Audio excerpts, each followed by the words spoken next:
J'aimerais que tu t'exprimes sans avec ton cœur. D'accord. Qu'est-ce qui se passe exactement dans cette histoire avec ton fils dans un premier temps, MC1, que tu as pris depuis l'âge de 11 ans? On entend beaucoup de choses. Moi, j'ai 4 questions pertinentes à te poser, mais j'aimerais d'abord que tu nous expliques tout ce qui se passe. Et je vois que tu as commencé dans un bon esprit, sans dénigrement, sans truc. Qu'est-ce qui se passe? Qu'est-ce que tu as fait pour que, et jusque-là, pourquoi nous sommes arrivés jusque-là? Tous ceux qui sont ici ont des questions techniques. Vas-y. Pour résumer simple, avec MC1, pour ceux qui sont dans la musique, c'est une histoire de vision. Il n'y a pas de problème, il n'y a pas de bagarre. C'est juste une histoire de vision. Moi, je prends le petit parce qu'il a du potentiel. Moi, quand je prends le petit n'est pas rentable. C'est pas que le petit, il marche, il a des spectacles et tout, non.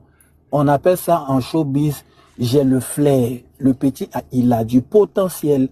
C'est-à-dire, si je développe le petit, je peux en faire une star. Mais c'est pas une science exacte. Ça peut marcher comme ne pas marcher. Donc c'est un risque. C'est un risque. Il y a beaucoup qui ne connaissent pas la musique. Ils disent, tu as pris le petit parce qu'il y avait l'argent. Je ne comprends pas parce que souvent, il faut faire un travail pédagogique. Pour dire aux gens, un artiste, tu peux voir un artiste qui fait des choses qui ne sont pas mal. Tu peux investir dans lui en pensant qu'il sera une méga star. Et puis ça peut ne pas marcher. Tu auras perdu de l'argent. Comme ça peut marcher. Et le petit, il avait du potentiel. Je me suis dit, on peut en faire une star parce que il a du potentiel. Du coup, on a commencé à travailler. L'histoire est longue. Si on doit vraiment relater les faits ici, les Ivoiriens sont là, les témoins sont contemporains, ils sont pas... Beaucoup de personnes ne savent pas. Vas-y, libère ton cœur. Explique-moi. Non, il n'y a pas de problème. On a fait ce qu'on pouvait. Dans la vie, voilà, chacun fait ce qu'il peut selon l'inspiration de Dieu. On a fait ce qu'on pouvait. On l'a encadré jusqu'à ce que ça marche. Ça a commencé à marcher. Mais moi, que je verrai, je me dis, il faut que le petit marche encore plus. Et j'ai eu le contact de My Majon compagnie. C'est pas Sony. On me parle de Sony. Je vois les gars de Sony, il faut qu'ils fassent une déclaration. C'est pas Sony. C'est comme des intermédiaires, c'est comme des envoyés, c'est comme des démarcheurs. Ils sont venus avec des très belles idées aussi. KJ, tu fais de belles choses en Afrique. Nous, ce petit-là, on peut le développer en Europe. Je dis, ok, c'est bon. On fait une production. Une coproduction. Moi, je gère l'Afrique, vous gérez l'Europe. Ok. On va aller sur un contrat très facile, très simple, très basique, où on peut casser le contrat à n'importe quel moment. Parce qu'on a vu l'expérience de beaucoup d'artistes ici en Côte d'Ivoire qui avaient signé des labels, et puis ça n'a pas marché. Donc, pour ne pas faire la même erreur, signons un contrat faible. Là, on peut casser à tout moment. Ils me disent, ok, il n'y a pas de problème. Je dis, je veux un contrat sans argent. Ils me disent, c'est pas possible qu'on fasse un contrat sans argent parce qu'il faut mettre un peu quand même dans le contrat. C'est comme une avance sur un album et tout. Donc, c'est aller sur une somme basique. J'entends que tu l'as vendu l'album à 1,5 million. Mais 1,5 million, c'est quoi? Donc, quand j'ai connu le petit, j'avais déjà ma M6, j'avais déjà ma Hammer, j'étais déjà à la Riviera Palmyra, j'avais déjà mes terrains et tout ça. J'ai l'impression que je suis tellement pas sur les réseaux qu'il y a des gens qui me découvrent, qui savent pas, ils parlent de quoi, au fait. En 2012, j'avais Hammer. En 2012, il y avait M6.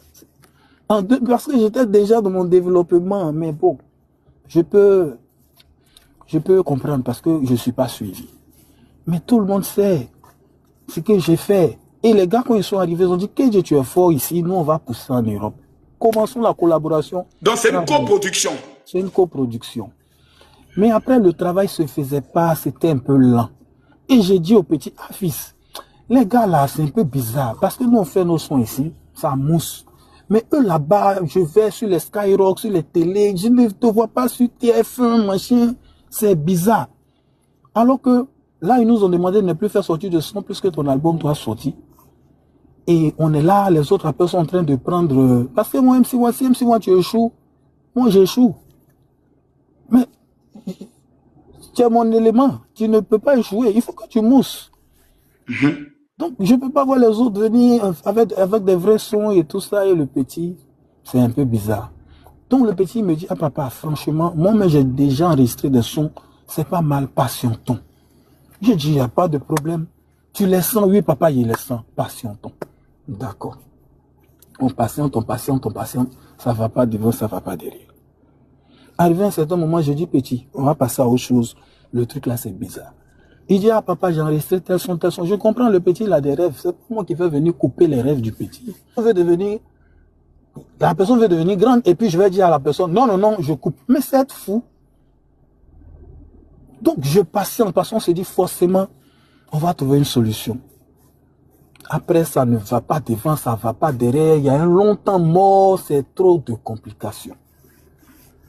Donc, je décide de prendre moi-même le petit pour l'envoyer en studio. Après beaucoup de faux rendez-vous, on finit par aller au studio.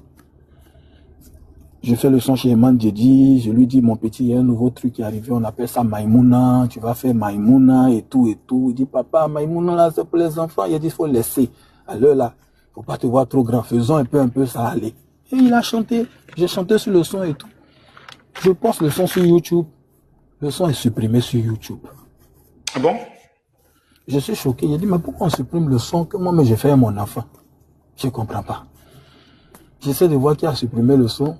C'est les gars qui ont supprimé. Là, je les appelle, mais pourquoi vous avez supprimé le son? Je ne comprends pas. C'est pas vous les producteurs, c'est moi le producteur. Vous, c'est Europe, moi, c'est Afrique et tout et tout. Et ils me disent, ah, on a rencontré le petit parce que bon, on a signé d'autres contrats à lui. J'ai dit, ah ouais? Donc, j'appelle le petit, je suis tellement fâché. Il dit, ah, papa, c'est faux. J'ai dit, d'accord, viens à la maison. Même s'il a signé des trucs là, c'est rien. Les gars te disent qu'ils ont signé un autre contrat avec le petit. Un autre contrat, parce que les 3 ans étaient passés. Et quand les 3 ans, ça finit, on passe à autre chose. Oh, avant ça, j'avais déjà remarqué plusieurs choses, mais enfin, bref. J'ai dit au petit, viens. Même si tu as signé des trucs, on y va. On va avancer. Le petit me dit, viens. Ok, le petit me dit lundi. Après, il dit mardi, il dit mercredi, il dit jeudi. C'est mon enfant, je connais l'affaire. Je sais que les petits, là, lui, son manager Walkie, c'est ceux qui sont allés faire un truc dans mon dos. Mais il n'y a pas de problème.